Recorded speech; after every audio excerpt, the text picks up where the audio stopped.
Olá, alunos! Eu sou a professora Kétila, sejam bem-vindos a mais uma videoaula, nossa aula de número 13, que vai falar sobre matéria e suas transformações. Bem, você já percebeu a presença da química na culinária? Isso mesmo, a presença da química. Bom, quando nós preparamos um bolo, por exemplo, ocorre uma transformação dos ingredientes, não é mesmo? Quando nós misturamos a farinha, o ovo, o açúcar, batemos tudo, colocamos para assar, né? Esses ingredientes eles se transformam e aí eles mudam de cheiro, de gosto, de aparência e o aquecimento ele também auxilia nessa transformação. Então, olha que interessante, a química no nosso dia a dia. Bem, quando tem uma alteração, né? Quando a gente consegue visualizar essa alteração na composição dos materiais, como a formação de uma ou mais substâncias, a gente tem uma transformação química. A transformação da massa de um bolo, por exemplo, é o resultado de uma reação química, porque nós unimos aqueles ingredientes, misturamos os ingredientes, né? E eles se transformam em uma nova substância, que é o bolo, correto? Então, nós dizemos que aí aconteceu uma transformação química. Porque em uma reação química, a composição dos materiais ela é alterada, ou seja, a formação de substância ou substâncias diferentes, né, das originais.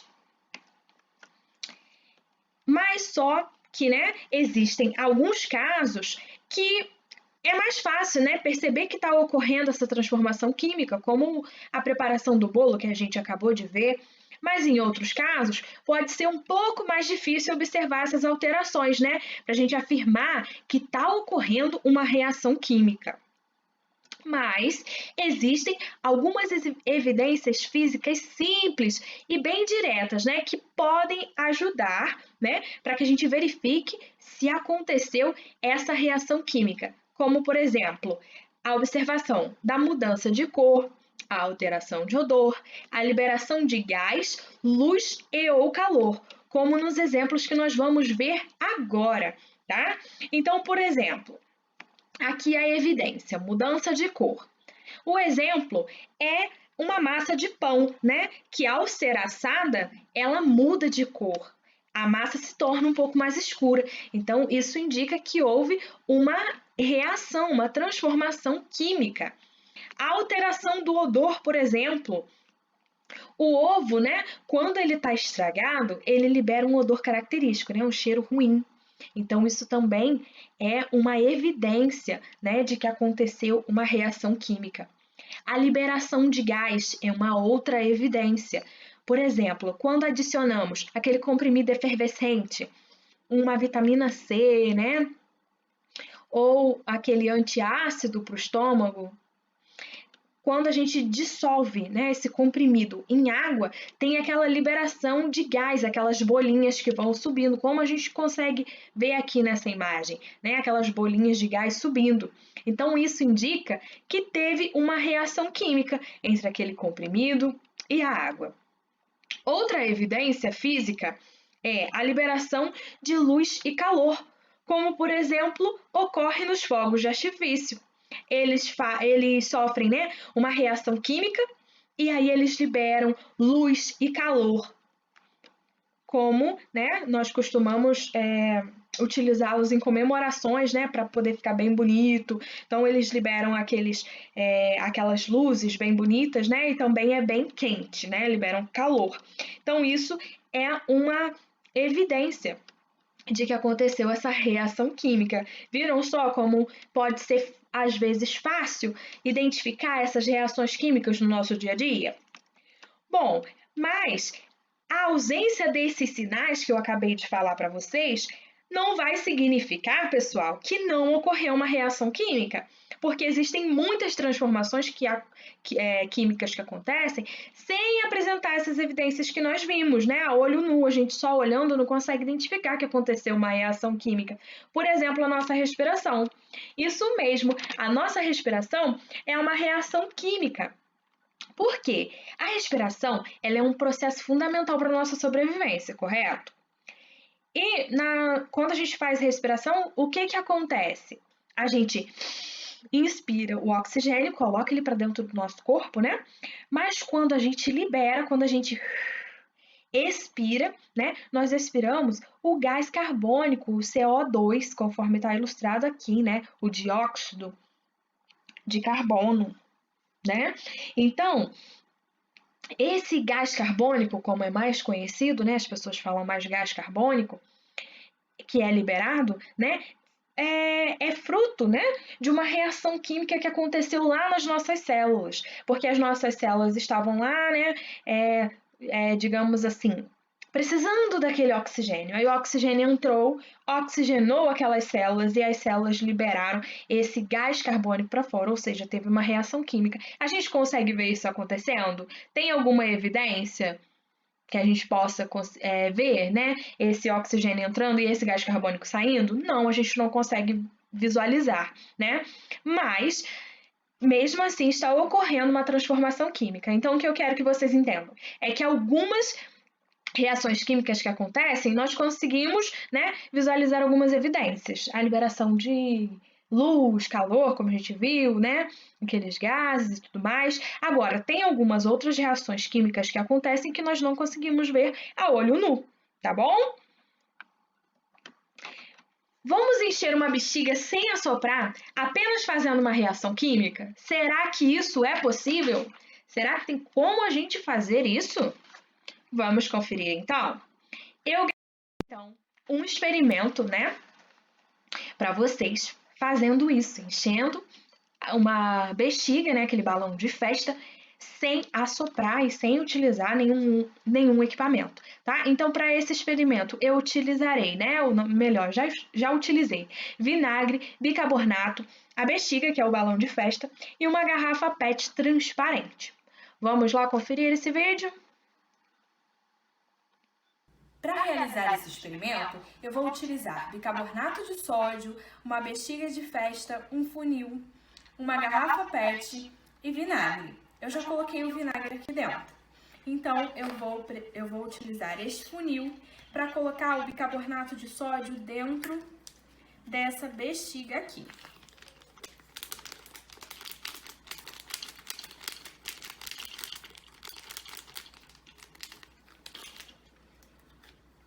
Então, agora eu vou encaixar essa bexiga aqui na garrafa PET.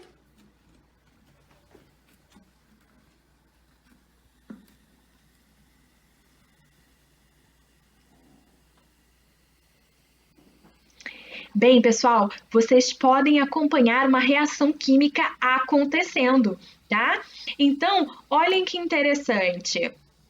Vocês conseguem ver as bolhas, né, que saíram ali após essa reação química, identificando, né, é uma evidência, né, que prova que aconteceu essa reação química. Então, para realizar esse experimento, eu vou utilizar baseado aqui nesse vídeo que eu acabei de mostrar para vocês, vocês farão os exercícios da sessão Fazendo Ciência da página 38 do livro didático de vocês, tá? E lá tem algumas questões justamente sobre esse experimento, no qual nós conseguimos encher uma bexiga sem assoprá-la, como eu mostrei a vocês. Então, vocês vão fazer as anotações, tudo baseado nesse experimento que eu mostrei aí para vocês, tá? Bem, nós observamos, né, que no experimento eu fiz uma mistura com o vinagre e com o bicarbonato de sódio. E isso corresponde a uma transformação química, né, com a liberação do gás, como eu disse para vocês. Então, na realidade, o ácido acético que está presente no vinagre, ele vai reagir com o bicarbonato de sódio. E isso vai produzir o dióxido de carbono, que é o gás carbônico que eu havia falado para vocês, né? E também vai produzir água. Então, assim, né, no procedimento 2, né, à medida que se forma mais gás, a pressão dentro da garrafa, ela vai aumentar e aquele balão, ele vai encher. Olha só que interessante. Bem, pessoal, uma observação que eu não poderia deixar de fazer, depois que nós estudamos as misturas, né, nas aulas anteriores, é que o vinagre, esse que nós utilizamos para consumo nas nossas casas, ele é uma mistura homogênea, correto? Porque nós não conseguimos distinguir, né, o ácido acético da água, né? Eu disse para vocês que é uma mistura de ácido acético com água. Então, nós podemos dizer que ele é uma mistura homogênea. E, portanto, também podemos dizer que esse vinagre, né, que nós consumimos, ele é uma solução. Então, a gente, né, vai associando uma coisa que a gente já estudou com a outra, né, e fica bem interessante.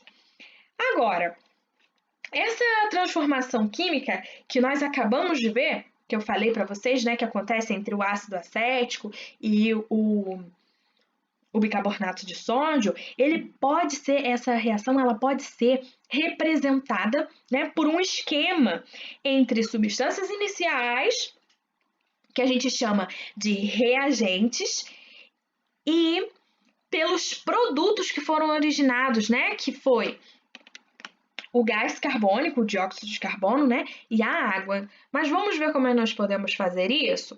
Então, olha só. Esse esquema ele é representado dessa forma aqui.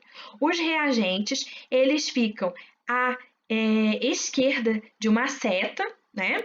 E são separados, né? Porque são mais de um reagente aqui no caso, separados por um sinal de adição, esse sinal de mais aqui. E os produtos eles são indicados depois dessa seta, à direita da seta, né? Depois da seta. E essa seta aqui vai indicar que ocorreu uma transformação. Mas como assim, professora? Ainda não entendi muito bem, não tem problema. Eu vou explicar e vou exemplificar um pouco melhor. Então, olha só. Os reagentes aqui no caso seriam o ácido acético, né? E o bicarbonato, que são as duas coisas que nós unimos para ter uma reação química. E depois que eles reagiram, o que eles formaram? Eles formaram os produtos. E quais foram os produtos mesmo que eu disse que eles haviam formado? Bem, eu disse que eles formaram dióxido de carbono e água, tá? Então, isso vai ser o produto. E tem que ter essa setinha aqui, né? Mostrando que ocorreu uma transformação dos reagentes em produtos. Olha só que interessante. Né? Vai ficar dessa forma aqui, ó, ácido acético mais o bicarbonato de sódio, que são os reagentes, aí depois colocamos a seta, e depois da seta, olha, nós indicamos o que foi formado a partir daquela reação química, aquela transformação, né? Que foi o dióxido de carbono mais a água. Só que além dessas informações que nós acabamos de ver, que podem ser colocadas nesse esquema aqui, nessa representação dessa reação química, nós também colocamos algumas letrinhas aqui, olha, entre parênteses. Vamos ver o que significa essas letras? Cada uma dessas letras, né, ou às vezes podem ter duas letras juntas. Então, olha só. Além daquelas informações que eu disse para vocês, que a gente escreve o nome dos reagentes, depois dos produtos, nós também podemos colocar essas letras para representar os estados físicos, né, em que cada uma dessas substâncias se encontram. Então, se tiver um S entre parênteses, vai significar que aquela substância ali, perdão, ela vai estar em estado sólido, né? Se tiver um L, líquido. Se tiver um G, gasoso. Se tiver um AQ, vai significar que aquela substância está dissolvida em água, ou seja, solução aquosa, por isso AQ, tá? Então, olha só, o ácido acético, AQ, por que AQ? Porque está aquoso, né? Está dissolvido em água. O bicarbonato de sódio, ele está em estado sólido, porque ele não é um pozinho, né? Então, ele está em estado sólido. O dióxido de carbono, a gente viu que o dióxido de carbono é gás carbônico. Ele está em qual estado físico? No estado gasoso, né? E a água, ela está em qual estado físico aqui no caso? Está em estado líquido, tá? Então, por isso que tem um L aqui. Então, agora a gente já sabe identificar. Nós colocamos os reagentes de um lado da seta, né? Do outro lado da seta, nós colocamos os produtos. Essa seta aqui vai indicar que aconteceu uma transformação, uma reação química. E isso aqui vai ser a representação das reações químicas. E essas letras entre parênteses, né, que acompanham aqui os reagentes e os produtos, vão indicar o estado físico em que cada uma dessas substâncias se encontra, né, na hora de fazer ali essa reação química, tá bom? Então, assim, nós vamos seguindo. O bicarbonato de sódio, ele apresenta várias aplicações. Vamos aí olhar essa seção do livro de vocês, da página 39, que é a seção Saiba Mais. É super interessante, né? E é bom para ilustrar tudo isso que a gente acabou de ver. Olha só que legal. O bicarbonato de sódio, né? Ele é o componente principal do fermento químico. Então, esse bicarbonato de sódio que vai ser responsável pelo aumento do volume da massa do pão ou do bolo. Então, se o pão ou se o bolo cresce, né, vai ser por causa, né, da presença do bicarbonato de sódio no fermento químico. Vocês sabiam disso? Então, uma aplicação bem interessante, né? Então, em razão daquele aquecimento, ou seja, quando a gente coloca o bolo no forno, por exemplo, né? Esse bicarbonato de sódio, né? Ele vai se decompor, né? E vai produzir o dióxido de carbono, aquele gás carbônico. Então, olha só como é que a gente pode representar a reação química que está acontecendo, né? Bicarbonato de sódio, ele é o quê? Ele é um reagente, né? Em estado sólido. Ele vai formar o quê? Carbonato de sódio, que está em estado sólido, mais água no estado líquido, mais o dióxido de carbono, que é aquele gás carbônico, né? No estado gasoso. Viram que interessante? É fácil a aplicação. O que está aqui antes da seta, né? Vão ser os reagentes, no caso só tem um reagente, né? O bicarbonato de sódio. E olha só tudo que ele vai formar, né? Vai formar tudo isso aqui, que são os produtos, tá? Então, outra aplicação do bicarbonato de sódio é no antiácido estomacal. Esse antiácido estomacal, né, muitas pessoas chamam de ENO, né? As pessoas costumam dar nome de marca, né? Aquilo que não é especificamente uma marca. O antiácido estomacal, por exemplo, a gente conhece como sal de fruta, eno, alguma coisa assim do tipo, né? As pessoas chamam até por outros nomes. Então, eles são vendidos em farmácias, né? E são utilizados para combater a acidez estomacal. Quando a pessoa fala assim, tô com uma azia, aí ela toma esse antiácido estomacal, que é para combater a acidez do estômago, que aí no caso, né, é provocada pelo excesso de ácido clorídrico no suco gástrico, que é aquele suco que faz a digestão dos alimentos no nosso estômago. Então, o bicarbonato de sódio, ele vai reagir com esse ácido que tem lá no nosso suco gástrico e ele vai produzir substâncias menos agressivas aí para o organismo humano. Então, nós podemos ilustrar essa reação da seguinte forma. Olhem aqui.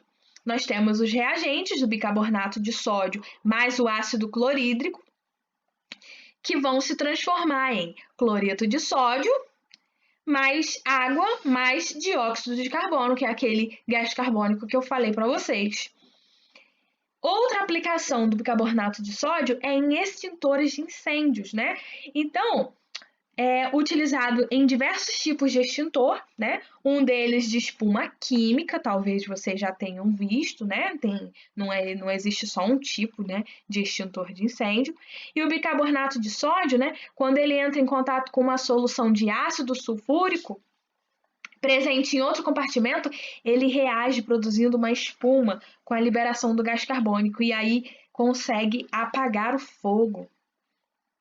Então, se nós fôssemos aqui ilustrar, né, se nós fôssemos representar, né, a melhor forma de dizer, representar essa reação química, seria assim, ó, o bicarbonato de sódio mais o ácido sulfúrico vai formar, né, vai se transformar em sulfato de sódio mais água mais dióxido de carbono. Vocês não precisam decorar tudo isso aqui. Ah, professora, eu não vou saber identificar o que é essa questão do cloreto de sódio, sulfato de sódio, não sei o quê. Não se preocupa com isso. O que eu preciso aqui que vocês compreendam é o que são os reagentes e o que são os produtos, né? E o que essa seta aqui, ela significa, tá?